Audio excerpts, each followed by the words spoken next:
Oh man, they gave him a 2-year deal. What the? And today's Celtic breaking news. Forget it. The news tonight is yes, Adam Montgomery has left Celtic. Adam Montgomery has left Celtic and went down to Fleetwood to join Scott Brown. Scott Brown was desperate to get Adam down at Fleetwood, and it'll be a fantastic move for him.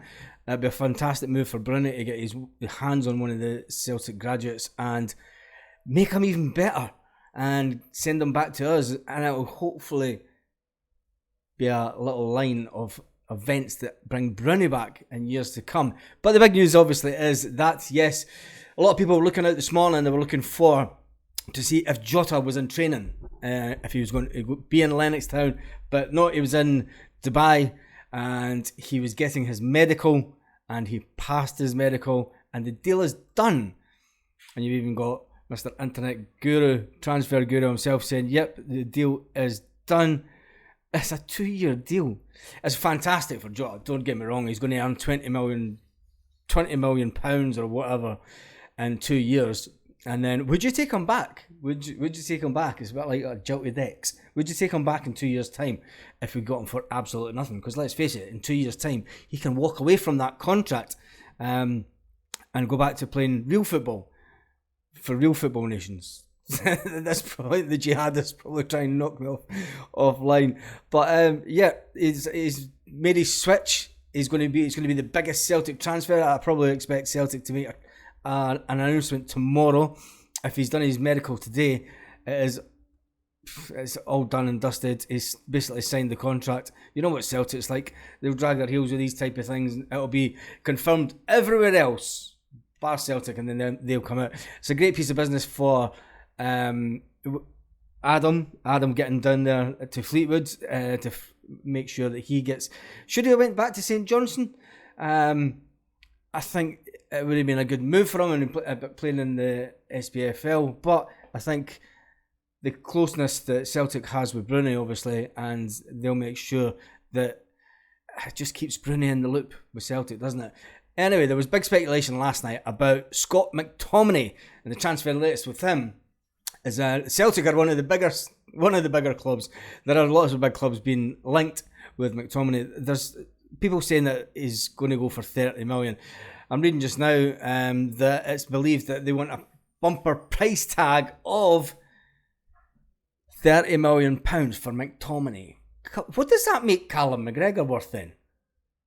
Do you know what I mean? But anyway, Sky Bet are saying that Newcastle are the favourites to sign him, but that is they're not sure about that. West Ham are 1-4, Everton are 7-1, and then outsiders Celtic are 10-1. But given the price for the 26-year-old, I can't see Celtic spending that kind of money. Not a chance. Maybe at 11 million, but then at 11 million, you're going to get half the English Premiership going to come after him. He is a good player. There's a lot of people say that he's kind of limited on how far he could progress as a player. But there's other people that have said that he could maybe have been a Man United captain. So, what do you think? I think it's all just speculation. I didn't do anything on last night's video. There was a lot of people talking about it last night, but I wasn't going to do anything on video until I got a bit more clarity on the situation. And the clarity seems to be that yes, he will possibly be leaving Manchester United. Will he go to Celtic? Not a hope in hell for £30 million will Scott McTominay be a Celtic player. Now, it'd be good to get him in because it keeps your quota of homegrown players. But having a player at 30, no chance. Not a chance. A Portuguese newspaper has come out and said Jota completed his medical tests in Dubai and will now sign his contract until June 2026. You've got to laugh. It's like, well, cheers for the money. We'll take that. We'll take a bit of that. Yeah, we'll take a bit of that. We'll take a bit of that 25 plus million. And then in a couple of years' time, would you take him back? Would you take Jota back in a couple of years' time? It's like going back with an ex. Do you do it? Nah, you don't. You never do it. Anyway, that's it for this quick, brief Celtic news this evening. Obviously, the big news is Adam Montgomery has joined Fleetwood Town, and the Portuguese legend that was, and well, is he still going to be a legend playing in that league? Have you heard the song that they made up for him? I might post it on the community tab. It's horrendous. It is absolutely horrendous. But anyway, on that note, thanks for all the comments and thumbs up on this morning's video. Thank you to all the new subscribers from all around the world. And people are saying it's probably folks sitting with VPN. There's that many people around the world watching. I don't think there's people in Scotland sitting with VPNs. Anyway, on that note, have a great evening, Celtic fans all around the world.